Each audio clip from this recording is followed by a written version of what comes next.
kwarto, walang lalabas dahil typhoon 8. Yan, sabi nila kaninang madaling araw darating yan ang mga bintana ng mga kapitbahay. Kasimple, nilagyan nila ng mga tape kasi malakas daw yung hangin, baka mabasa, ipupush niya. Ayan, so napakatahimik ang paligid, walang sasakyan. Ayan, now today supposed to be na tatanggalin yung stitches ng aking operasyon sa leeg, pero wala, hindi makalabas, walang bus, walang MTR. Yan,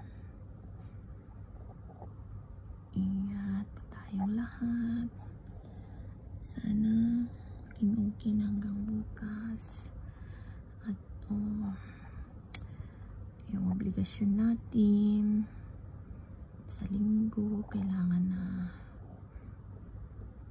yung magre-remit tayo. Yan.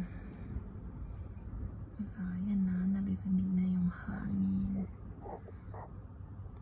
Yan na siguro. Sana hindi naman lalakas at maging safe naman ang lahat. May yung signal number 8 dito, parang number 3 na dyan sa Pilipinas, pero mas malakas pa yata yung number 3 sa bagyo dyan. Yung bagyo na yan galing sa Pilipinas, guys. Ayan, siguro naririnig nyo yung sound na yun, yun yung hangin. Pero hindi kami naglagay ng tape. Ayan. Ayan.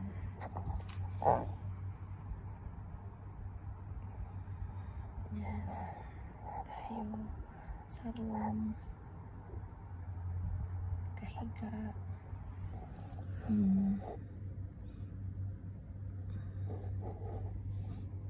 Nasa 36th floor ako, walang pasok.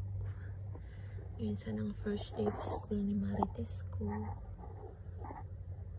Ingat guys, God bless.